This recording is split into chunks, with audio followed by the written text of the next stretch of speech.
Corona महामारी कितनी तैयारी। नमस्कार, लोकमंच न्यूज देख रहे हैं आप। मैं हूं आपके साथ सुरभि राजपूत।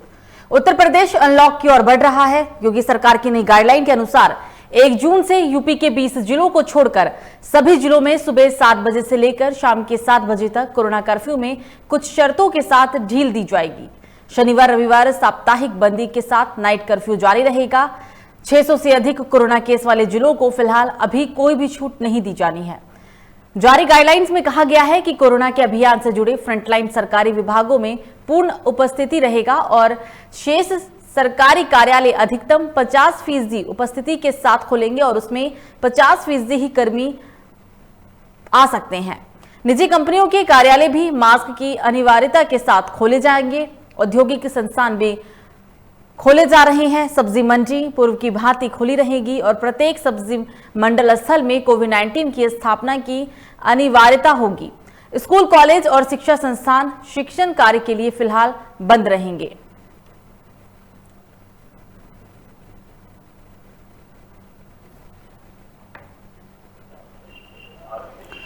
और इसी पर चर्चा करने के लिए हमारे साथ लाइव जुड़ गए हैं यूपी के अलग अलग जिलों से संवाददाता रवि सैनी रामपुर से, मोहसिन खान आगरा से और रामबरेश यादव संभल से। चर्चा की शुरुआत करेंगे और सबसे पहले मोहसिन आपके पास आते हैं। प्रदेश अनलॉक की तरफ बढ़ रहा है।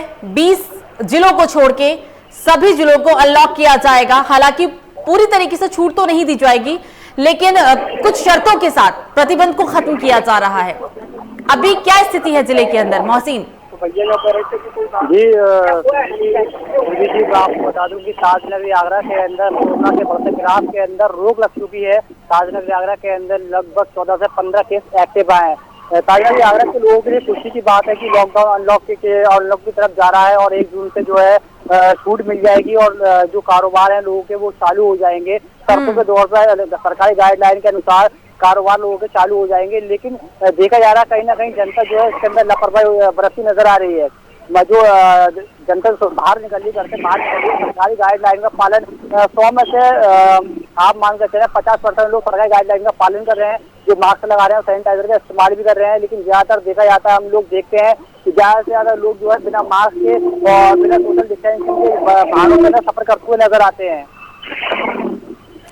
बिल्कुल मोहसिन, अब लोग क्या कोरोना गाइडलाइन को मान रही है, पालन कर रही है, या फिर अब क्योंकि पीक खत्म हो गया है तो लोग भी अब कहीं ना कहीं बेफिक्र हैं? क्या देखा आपने जिले के अंदर? जी सुरभि जी, देखा जा रहा है कि जिस तरीके से कोरोना वायरस के अंदर बढ़ते आंकड़ों के अंदर गिराफ लगा है, उस तरीके से जो लोग हैं वो बेखबर बेखबर नजर आ रहे हैं। कोरोना गाइडलाइन से भी बेखबर नजर आ रहे हैं। ज्यादातर देखा जा रहा है कि एक बाइक पे 3 लोग सवारी कर रहे हैं और वाहनों के अंदर बस जो है पूरी फुल भर के चल रही है। टेम्पू की बात की जाए, टेम्पू भी जो है पूरा फुल चल रहे हैं। जा रही है और सरकारी गाइडलाइन का पालन नहीं किया जा रहा है। ताजनगरी आगरा की जनता के दिल में तो कोरोना वायरस का डर खत्म हो रहा है। और जो दूसरी बात देखा जाए तो ब्लैक फंगस ने भी ताजनगरी आगरा के अंदर अपनी दस्तक दे दी है, लेकिन ताजनगरी आगरा की जनता है कि कोरोना वायरस से बेखबर नजर आ रही है। मोहसिन, जिन जिलों के अंदर बिल्कुल भी छूट नहीं होगी, सरकार उन जिलों की सूची तैयार कर चुकी है और लोगों को पता भी चल चुका है कि इन जिलों के अंदर फिलहाल कोई भी किसी भी तरह का कोई रियायत नहीं मिलने वाला, प्रतिबंध जारी रहेंगे। आगरा में लोगों का क्या कहना है? क्योंकि आगरा उन जिलों में से एक है जहां पर 50% क्षमता के साथ अब निजी संस्थान भी खुल सकेंगे, प्राइवेट संस्थान भी खुल सकेंगे, सरकारी भी, और जो बाजारों में जैसे अभी तक जिस तरीके से कहा जा रहा था कि लोग नहीं आ सकते हैं और प्रॉपर पूरी तरीके से कोरोना कर्फ्यू का पालन किया जा रहा था, अब छूट की और आग्रह है। लोगों का क्या कहना है इसको लेकर, मोहसिन? जी, मैं आपको बता दूं कि लोगों का यही कहना है ताजनगरी आगरा के अंदर कि लॉकडाउन को जो है पूरी तरीके से खत्म कर दिया जाए। कारोबार की मार ताजनगरी आगरा के अंदर, पूरी यूपी के अंदर देखा है कोरोना की मार जो है सबसे पड़ी और भारी असर हुआ है। लोगों के कारोबार भी इसके अंदर खत्म हो गए, लोग खाने पीने तक के लिए मोहताज हो गए हैं। लोगों का ये कहना है कि लॉकडाउन से हो क्या रहा है, सरकार को जिस जगह के अंदर कोरोना केस बढ़ते आंकड़े आ रहे हैं, सरकार को जगह पे हॉस्पिटल की व्यवस्था करनी चाहिए, लोगों के लिए लोगों की सहायता की व्यवस्था करनी चाहिए। ये कोरोना काल के अंदर लॉकडाउन लगा दिया गया है और जैसे कि हम भूखे मर रहे हैं, हमारे जो छोटे छोटे बच्चे हैं वो भीख मांग रहे हैं और भीख मांग के अपना जो लोग फुटपाथ पे रह रहे हैं भीख मांग के अपना गुजर बसर कर रहे हैं। सरकार को उनकी तरफ अपना ध्यान आकर्षित करना चाहिए, लोगों का ये कहना है। बिल्कुल मोहसिन, बने रहेगा। सीधा चलते हैं अब रवि के पास, रामपुर।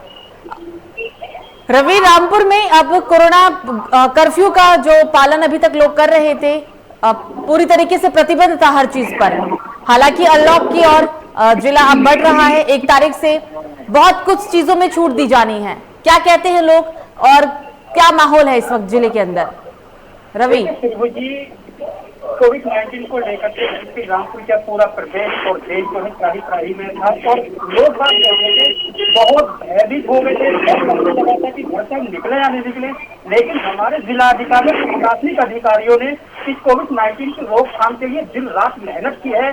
ग्रामीण क्षेत्रों में कोरोना वायरस जो था ये इलेक्शन के बाद इतना घुस चुका है, लेकिन जिलाधिकारी महोदय रविंद्र कुमार जी ने ग्रामीण क्षेत्र में निगरानी समिति बनाई और जिस ग्राम पंचायत में प्रधान निर्वाचित प्रधान है उन प्रधानों को निगरानी समिति का अध्यक्ष बनाया गया। जबकि कोरोना वायरस रामपुर में दिन प्रतिदिन बढ़कर चला जा रहा था, लेकिन इसके कोरोना कर्फ्यू लगाने के बाद ग्राफ बहुत कम हुआ है। लेकिन खुलने की नौबत आई है। 1 तारीख से बाजार खुलने लगेंगे तो व्यापारी भी अपनी चैन की सांस ले पाएंगे। तो कहीं ना कहीं देखने वाली बात ये होगी कि जब बाजार खुलने लगेंगे तो आराम से राहत भरी सांस भी ली जाएगी और जिला प्रशासन और प्रशासनिक अधिकारी लगातार इस बाजार खुलने के बावजूद भी जो है इन पर निगरानी बनाए रखेंगे, क्योंकि अगर ऐसा ना हो कि भीड़ लग जाए, भीड़ लगने के बाद में जो है कोरोना वायरस को लेकर के फिर एक कहीं ब्लास्ट हो जाए, तो इसी को रोकथाम के लिए जिला अधिकारी महोदय ने निगरानी समिति कंप्लीट कर दी है। निगरानी समिति ग्रामीण क्षेत्र व शहरी क्षेत्रों में अपना अपना काम कर रही है। बिल्कुल रवि, दूसरा लहर जा चुका है कोरोना का, तीसरे लहर की ओर हम बढ़ रहे हैं। एक और महामारी ने देश की चिंता बढ़ाई है। प्रशासन ने अपने स्तर पर कितनी तैयारियां की है रामपुर के अंदर? रवि देखिए, बात कहूँ सुरभि जी दूसरे लहर की, तो दूसरी लहर कंप्लीट हो चुकी है और पूरी तरीके से देश से और प्रदेश से ग्रामीण क्षेत्र से भी जा रही है। जहाँ पर रामपुर की बात करूँ, दिन जो है कोविड-19 चले जा रहे थे, लेकिन अब जो है यहाँ पर कोविड-19 के गति से है 7 या 5 कोरोना वायरस मरीज पाए गए थे। लेकिन अब यहाँ पर तीसरी लहर सुनने में आ रहा है कि तीसरी लहर आ रही है, लेकिन उसकी रोकथाम के लिए जिलाधिकारी और प्रशासनिक अधिकारी उस पर कार्य कर रहे हैं। क्या लोग कोरोना गाइडलाइन का पालन कर रहे हैं, जैसे मास्क लगाना और सोशल डिस्टेंसिंग का पालन करना? जिले के अंदर लोग डंडे के बल पे कोरोना गाइडलाइन को मानते हैं या फिर उनके अंदर अभी भी कहीं ना कहीं डर का माहौल है कि कोरोना महामारी अभी हमारे बीच से नहीं गया है और महामारी का खतरा है अभी देश के अंदर? देखिए, ये भी मैं आपको बता दूं कि जहाँ पर सोशल डिस्टेंसिंग होती है मास्क का पूरा प्रयोग किया जा रहा है। मास्क जो है जनता लगा रही है और शासन द्वारा गाइडलाइनों जो नई गाइडलाइन दी जाएगी उसके अकॉर्डिंग ही जो है यहाँ पर बाजार खुलेगी और सोशल डिस्टेंसिंग प्रशासन फॉलो भी कराएगा। जी सुनिए। बिल्कुल रवि, बने रहेगा। सीधा चलते हैं अब संभल रामरेश के पास। रामरेश, 1 तारीख से अब संभल में भी अनलॉक की प्रक्रिया शुरू होगी। जो अभी तक पूरी तरीके से प्रतिबंध था जिले में हर चीज, इसे धीरे धीरे खोला जा रहा है। राज्य सरकार की तरफ से अनलॉक किया जा रहा है। क्या नजारा है इस वक्त संभल का? जी सुरभि जी, मैं बता दूं यहाँ संभल का नजारा मैं आपको साफ तौर से दिखाना चाहूंगा। दिखा दूं कि यहाँ पे जो 1 तारीख से 1 जून से अनलॉक प्रक्रिया शुरू हो रही है, कहीं लोग इतनी बड़ी लापरवाही बरत रहे हैं। कोई भी आप देख सकते हैं रोड पे जो भी बाइक वाले और वो सभी लोग जा रहे हैं मास्क लगाए, मास्क कोई नहीं यूज कर रहा है। सिर्फ जो भी 2 लोग या 3 लोग बैठ के जा रहा है वो बिना मास्क के जा रहे हैं। अनलॉक प्रक्रिया आने से पहले ही ये इतनी बड़ी लापरवाही करते रहे। जी सुरभि। रामरेश, हमारे दर्शकों को दिखाइए, आपने कहा कि आप वहां पर लोग जानबूझ के मास्क नहीं लगा रहे हैं और बिना मास्क के ही घूम रहे हैं, तो हमारे दर्शकों को दिखाइए। कैमरामैन को बोले कि आप पूरा पीछे का नजारा दिखाएं। जी, कैमरामैन से मैं कहूँगा नजारा दिखाने की कोशिश करेंगे, क्योंकि जो बाइक वाले आ रहे हैं कुछ लोग मास्क लगाए हुए हैं और कुछ बिना मास्क के नजर आएंगे। जी मैं आपको दिखा दूं, अभी कुछ बाइक वाले हैं जो अभी रोड पे आना जाना नहीं हो रहा है, कुछ लोगों का हो रहा है तो वो कोई मास्क लगाए हुए है, कोई बिना मास्क के घूम रहा है। ये सुनिए। और पुलिस वाले क्या कर रहे हैं, क्योंकि लगातार पुलिस की पेट्रोलिंग भी है, कोरोना गाइडलाइन को बनवाने के लिए पुलिस प्रशासन खुद सड़कों पर है, तो ऐसे में पुलिस वाले कहाँ हैं? जी मैं बता दूं, यहाँ पे आप साफ देख सकते हैं ये नेशनल हाईवे है ये और दिल्ली बदायूं हाईवे। यहाँ से लेकर महज 100 मीटर दूरी पे चौकी है। यहाँ से वहाँ तक कोई भी पुलिस वाला आपको नजर नहीं आ रहा है। ये समझ में नहीं आ रहा पुलिस वाले क्या कुछ गाइडलाइन का पालन करा रहे हैं या फिर चौकी में बैठ के ही आराम कर रहे हैं। तीसरी लहर से निपटने के लिए क्या तैयारी की गई है और दूसरे लहर को देखते हुए क्या प्रशासन ने सीख लिया है या फिर अभी भी हालात पहले जैसे ही हैं? रामरेश जी मैं बता दूं फिर भी प्रशासन लगातार कोशिश कर रहा है। कुछ तो जो जनता है वो लापरवाही बरत रही है, क्योंकि प्रशासन कह रहा है कि 2 गज की दूरी रखिएगा, मास्क जरूरी है, ना कोई मास्क लगा रहा है। लगातार जनता कुछ लापरवाही बरत रही है। बिल्कुल रामरेश बने रहिए, सीधा चलते हैं अब आगरा मोहसिन के पास। मोहसिन, जैसा कि अभी रामरेश ने दिखाया कि कुछ बाइक वाले थे जो जानबूझ के मास्क नहीं लगा रखे थे और वहां पर किसी पुलिस वाले को भी नहीं देख सकते, ऐसा ही क्या आगरा में भी है या फिर आगरा में प्रशासन संभल के जैसा नहीं है? जी बात तो आगरा के अंदर पुलिस प्रशासन पूरी तरीके से अलर्ट दिखाई दे रहा है। पुलिस प्रशासन पूरी तरीके से अलर्ट है। हर चौराहों पर पुलिस पूरी मुस्तैदी के साथ चेकिंग भी कर रहा है। लोग बिना मास्क से निकल रहे हैं, उनके पुलिस चालान भी काट रही है और उनको नसीहत भी दे रही है कि वो सरकारी गाइडलाइन का पालन करें और हमारा सहयोग करें। कोरोना के बढ़ते जिस तरीके से आंकड़े आ रहे थे ताजनगर यूपी के अंदर, अब कोरोना के बढ़ते आंकड़ों के अंदर गिराफ लग गया है। कोरोना के बढ़ते ताजनगर आगरा के अंदर लगभग 14 से 15 केस ताजनगर आगरा के अंदर एक्टिव आए हैं। इसी को लेकर पुलिस प्रशासन पूरी तरीके से अलर्ट है और पुलिस प्रशासन की कोशिश ये है किसी भी तरीके की कोई लापरवाही न बरती जाए। पुलिस को जितना भी हो सकता है पुलिस उतना लोगों के चालान काट रही है ताकि लोगों को नसीहत मिल सके और लोग मास्क का प्रयोग कर सकें। मोहसिन, अगर आपके आसपास लोग हैं तो आप उनसे बात करने की कोशिश करें। जी हमारे साथ लोग मौजूद है, ये लोग मास्क लगाए हुए, हम उनसे बात करते हैं कि ये सरकारी गाइडलाइन का पालन कर रहे हैं और जो लोग सरकारी गाइडलाइन का पालन नहीं कर रहे हैं आखिर वो ऐसे लापरवाही क्यों बरत रहे हैं। तो क्या नाम है आपका? जी अभी आप मास्क लगाए हुए हैं, लेकिन देखा जा रहा है कि ताजनगर आगरा के अंदर कोरोना के बढ़ता गिराफ था वो कम हो गया है और लॉकडाउन खुल भी जाएगा छूटों के साथ, सरकारी गाइडलाइन के पालन के साथ लोगों को बाजार मार्केट भी मिल जाएगी। तो आपको क्या कुछ कहना है लोगों के लिए? सभी लोग अपनी सुरक्षा के साथ में रहेंगे तो बहुत ही अच्छा होगा। कोरोना कोविड-19 पर हम लोग जो है काबू पा पाएंगे। आप सभी लोगों का सहयोग होगा और मार्केट के अंदर जो भी मंदापन चल रहा है वो जो है उस साल में आ पाएगा। देखा जाता है कि ज्यादा से ज्यादा लोग मास्क का प्रयोग नहीं कर रहे हैं। मास्क का जो लोग प्रयोग नहीं कर रहे हैं वो अपने आप की सुरक्षा नहीं कर रहे हैं और वो उन्हीं के लिए घातक है। हमारी जो प्रशासनिक गाइडलाइन है वो जो मास्क के लिए बहुत ही अब 1 तारीख से लॉकडाउन खुल जाएगा, राहत मिल जाएगी मार्केटों के अंदर, कारोबार के अंदर, उसको लेकर क्या कहना है आपका?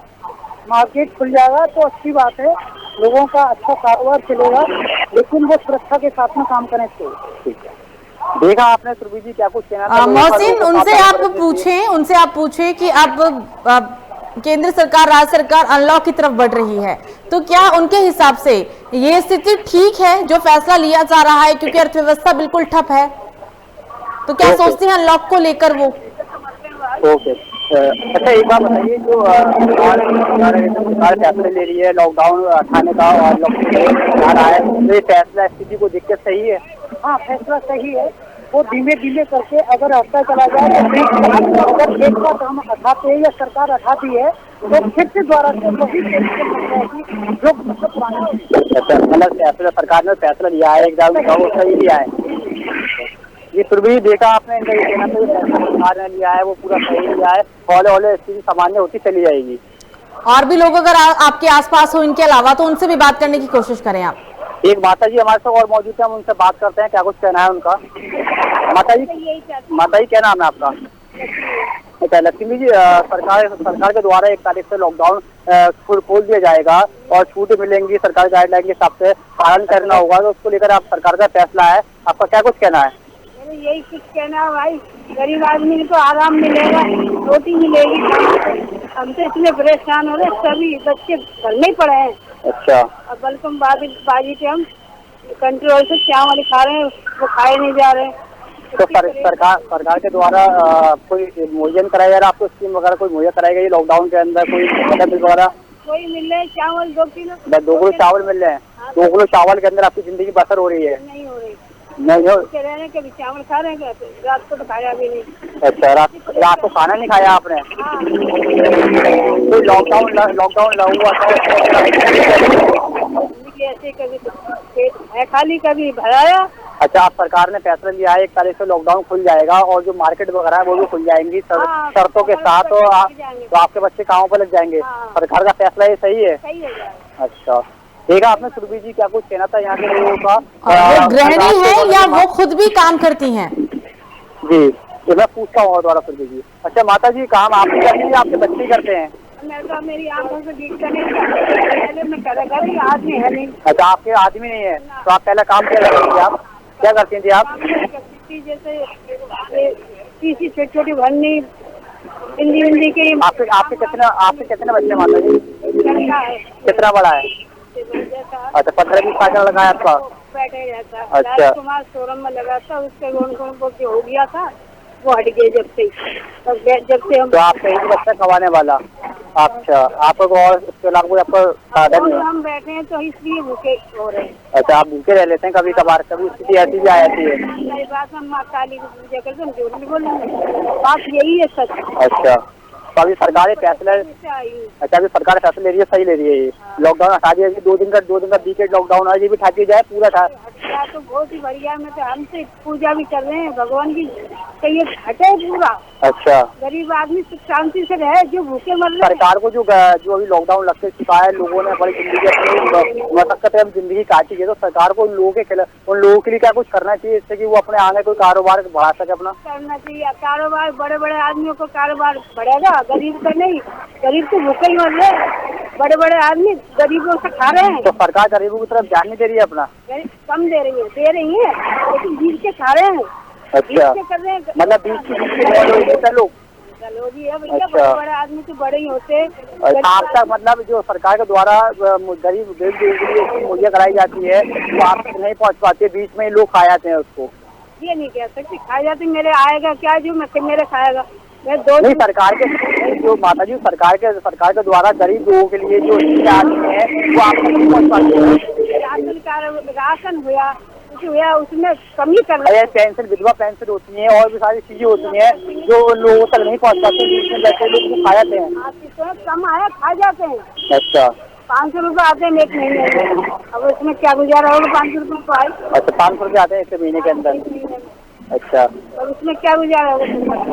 तो आपकी स्थिति इस वक्त कैसे कट रही है? आपकी स्थिति कैसे कट रही है? लॉकडाउन लग चुका, पूरी मार्केट बंद थी।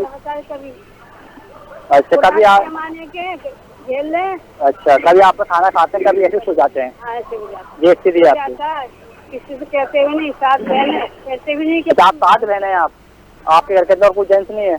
आदमी नहीं है। अच्छा, कभी कह देंगे भाई तो कर लेंगे। अच्छा, कोई नहीं देता, गुस्सा आता है, क्रोध आता है। देखा सुरभि जी, क्या कुछ कहना था यहाँ के लोगों का? ये किस तरीके से अपनी जिंदगी बसर कर रहे हैं? लॉकडाउन चल रहा था, लॉकडाउन के अंदर ये लोग एक टाइम खाते थे, एक टाइम नहीं खाते थे, उन्होंने इस तरीके से जिंदगी बसर किया है। बिल्कुल मोहसिन, बने रहिए, सीधा चलते हैं रवि के पास। रवि, मोहसिन ने अभी वहां के लोगों से बात की।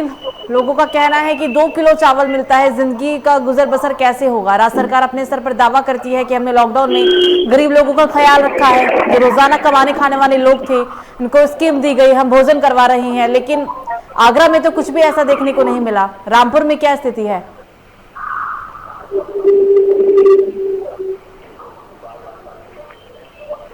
रवि, आवाज आ रही है आपको मेरी?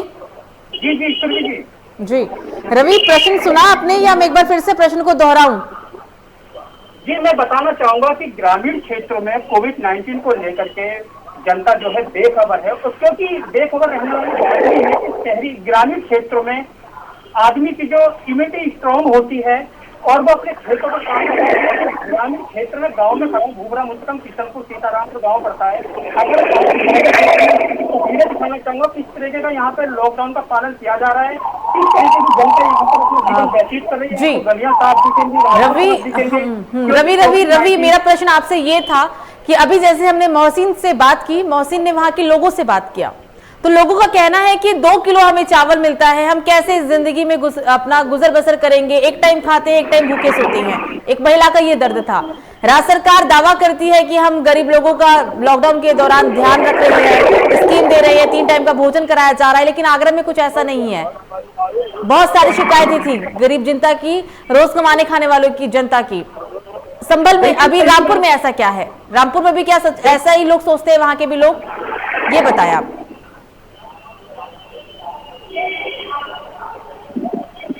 रवि, आपकी आवाज नहीं आ रही है मुझे।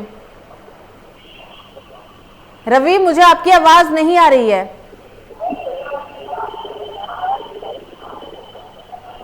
तो किसी तकनीकी समस्या के कारण उन तक हमारी आवाज नहीं जा पा रही है और वो भी हमें नहीं सुन पा रहे हैं। अब सीधा चलते हैं रामवरेश के पास। रामवरेश, सुन पा रहे हैं आप मुझे? जी सुन पा रहा हूँ। जी जी। रामवरेश, जैसा कि गरीब जनता का कहना था, यूपी के 2 जिलों की हमने बात की। आगरा में लोगों का कहना है कि हमें सरकारी लाभ नहीं मिला लॉकडाउन में, क्योंकि जब पहले लॉकडाउन की बात करें तो 3 टाइम का भोजन भी फ्री कराया जा रहा था। राज्य सरकार अपने स्तर पर काफी काम कर रही थी, लेकिन आगरा के लोग इस बात से संतुष्ट नहीं है। भूखे सोना पड़ता है। आज स्थिति ये हो गई है। आग्रह भी किया उन्होंने कि सब कुछ पहले की तरह सामान्य हो जाए, ताकि जो रोजाना गुजर बसर करने वाले लोग हैं, रोजाना कमाने खाने वाले लोग हैं, वो 3 टाइम का खाना तो खा ही सकें। संभल में ऐसा क्या है? संभल में भी लोगों की स्थिति यही है, लोग यही सोचते हैं। जी सुरभि जी, मैं बता दूं, यहाँ संभल में भी जिस तरह से सरकार लगातार कोशिश कर रही है 3 टाइम का खाना देने के लिए, क्योंकि यहाँ भी संभल में कुछ ऐसा ही हाल है। तो कभी लोगों को 1 टाइम खाना मिलता है तो कभी भूखा भी सोना पड़ जाता है। और जो जहाँ के गांव क्षेत्र में हो या फिर शहरी क्षेत्र में, हाँ, जहाँ पे जो राशन वगैरह सरकारी राशन आता है, वहाँ भी वो लोग कालाबाजारी करते हैं और वहाँ भी कुछ ऐसे लोग हैं जिन्हें भूखा भी रहना पड़ता है। ये सुरभि। बिल्कुल रामवरेश, बने रहिए हमारे साथ। अब हम रवि के पास चलते हैं। रवि, आप मुझे सुन पा रहे हैं? आपको मेरी आवाज आ रही है? किसी तकनीकी समस्या के कारण उन तक आवाज नहीं जा रही है। मोहसिन के पास चलते हैं एक बार फिर से। मोहसिन, और भी लोग अगर आपके पास हो तो आप उनसे बात करने की कोशिश करें ज्यादा से ज्यादा। जी सुरभि जी, यहाँ पे कुछ लोग और लोग मौजूद है, हम उनसे बात करते हैं कि ये नगर निगम का गेट है, यहाँ पे लोग आते जाते रहते हैं, किस तरीके से यहाँ पे लोग आ रहे हैं, किस तरीके से जा रहे हैं, किस तरीके सरकारी गाइडलाइन का पालन हो रहा है। हम यहाँ पे पुलिसकर्मी, कुछ पुलिसकर्मी है, हम उनसे बात करते हैं इसी को लेकर कि यहाँ पे सुरक्षा व्यवस्था के लिए बाहर बैठे हुए हैं। प्रशासन सही करे, बिल्कुल। जी सर, यहाँ पे आप नगर निगम के गेट के बाहर बैठे हुए हैं, यहाँ पे हजारों की संख्या के अंदर लोग आते जाते रहते हैं, तो क्या कुछ कहना है आपका? लोग सरकारी गाइडलाइन का पालन कर रहे हैं? मास्क के अंदर एंट्री होती है, नहीं होती है? मास्क के अंदर एंट्री होती है, कितने लोग पालन करते हैं मास्क का? 90-95% लोग मास्क का पालन कर रहे हैं। नगर निगम के अंदर पालन हो रहा है, देखा जा रहा है कि बाहर भी हो रहा है, लोग मास्क लगा रहे हैं, प्रयोग कर रहे हैं मास्क का। बाहर भी हो रहा है मास्क, लेकिन देखा जा रहा है, हम लोग भी देखते हैं कि ज्यादा से ज्यादा लोग मास्क नहीं लगा रहे हैं, सरकारी गाइडलाइन का उल्लंघन भी करते हुए नजर आते हैं। तो उसके लिए क्या कहना है आपका? ये कहना है सभी लोग मास्क लगा रहे हैं। अच्छा, जैसे कि यहाँ से कोई लोग बिना मास्क के अंदर जाता है तो उसको आप अंदर जाने देते हैं? अंदर नहीं जाने देते बिना मास्क के। उसको मास्क होगी तो ये अंदर एंट्री होगी, जब ये एंट्री होगी। अच्छा, देखा आपने सुरभि जी, क्या कुछ कहना था? यहाँ का ये नगर निगम का गेट है, यहाँ पे बिना मास्क के लोग एंट्री नहीं कर सकते, जिनके मास्क लगा होगा वही लोग अंदर एंट्री कर सकते हैं। बिल्कुल मोहसिन, उनसे आप ये भी जानने की कोशिश करें, लॉकडाउन भी चल रहा है, कोरोना महामारी भी है, दो महामारी, किस तरीके की उन्हें चुनौती आती है काम करने में और लोगों को समझाने में, या जब लोग जानबूझकर कोरोना गाइडलाइन को नहीं मानते हैं, उल्लंघन करते हैं नियमों का, तो कैसे वो काम करते हैं और कितना चुनौतीपूर्ण होता है इस दरमियान उनके लिए काम करना?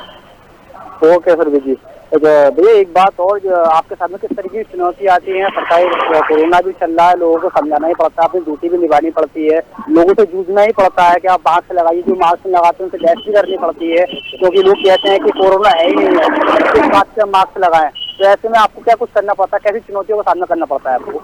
यही हमको समझाना पड़ता है, वही मास्क लगाओ, बीमारी चल रही है। कुछ लोग ऐसे होते हैं जो सिंची टाइप के होते हैं, वो आपसे बहस भी करते होंगे कि हम मास्क क्यों लगाएं, कोरोना है ही नहीं है। तो ऐसे लोगों को आप किस तरीके से समझाते हैं, किस तरीके हैंडल करते हैं? हैंडल ये करते हैं, हम अंदर नहीं जाने देते फिर। अच्छा, ज्यादा बहसबाजी हो रही है तो क्या होता है? जैसे चुनौतियों का सामना करना पड़ रहा है आपको, भारी मुशक्कत का सामना भी उठाना पड़ रहा होगा आपको। जैसे लोग यहाँ पे हजारों की संख्या के अंदर लोग आते हैं, नगर निगम है ये, यहाँ से पूरा जुम्मा चलता है, पूरा जुम्मा यहाँ से उससे चलता है साफ सफाई का। यहाँ पे हजारों लोग आते जाते हैं, हजारों की संख्या में स्टाफ काम भी करता है। काफी दिक्कतों का सामना, चुनौतियों का सामना करना पड़ता होगा। आपको क्या कुछ कहना था इनका, इनको चुनौतियों का सामना करना पड़ता है? कुछ लोग ऐसे भी आते हैं उनकी टाइप के जो इनसे बहस तक करते हैं कोरोना है ही नहीं है, मास्क क्यों लगाएं?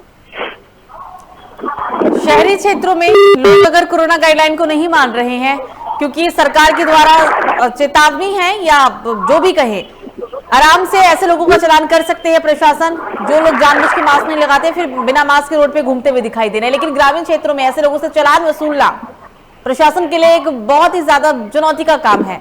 उनसे ये भी बात करने की कोशिश करें कि ग्रामीण क्षेत्र में जब उनकी ड्यूटी लग जाती है तो क्या फर्क है ग्रामीण और शहरी क्षेत्र में ड्यूटी के दौरान? जी, मैं सुरभि जी पे बात करूंगा, इनसे पूछता हूँ कहना है इनका। ग्रामीण क्षेत्रों के अंदर जब इनकी ड्यूटी लग जाती है तो किस तरीके से इनको चुनौतियों का सामना करना पड़ता है? हमारे साथ कुछ और पुलिस वाले मौजूद हैं, हम उनसे बात करें। आप मोहसिन जी, क्या नाम है आपका?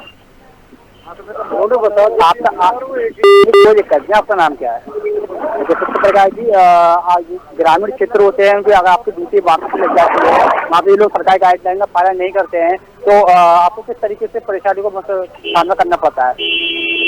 समझाने का बाकी आप चालन, आपका चालन करने का काम नहीं है? अच्छा, चालन आपके अधिकारी वाले करते हैं? अच्छा, आपके ड्यूटी लोग ड्यूटी जाते हैं, आप समझा सकते हैं लोगों को बस? क्या कुछ कहना है? कोरोना से पहले की ड्यूटी मोहसिन और अब कोरोना काल में ड्यूटी, दोनों में बहुत फर्क है। 12-12 घंटे, 14-14 घंटे की नौकरी है। और बात करने की कोशिश करें आप, एक दो सवाल उनसे और जाने, पूछे। भैया एक बात जाननी थी आपसे, एक तो कोरोना काल के अंदर ड्यूटी हो रही है और कोरोना काल से पहले पूरे टाइम पर ड्यूटी है, इसके अंदर किस तरीके से आपको परेशानी का सामना उठाना पड़ रहा है? आपको आपका घर बार परिवार सबको छोड़ के आप ड्यूटी निभाते हैं पूरी तरीके से, और जो कोरोना इसके अंदर तो काफी दिक्कतों का सामना उठाना पड़ा होगा आपको, क्या कुछ कहना है आपका? हमको ड्यूटी कर रहे हैं, हमको बहुत सारी परेशानी, बहुत लोग हमको समझाने पड़ते हैं। कोई लोग संधि टाइप से होते हैं, कुछ वैसे तो कोई यूँ कहता कोई बीमारी नहीं है। मतलब कोरोना काल के अंदर ड्यूटी करने में दिक्कत ज्यादा हुई है, कोरोना काल से पहले दिक्कत नहीं है? कोरोना काल में दिक्कतें ज्यादा कोरोना काल के अंदर दिक्कत हुई, किस तरीके की दिक्कत हुई है?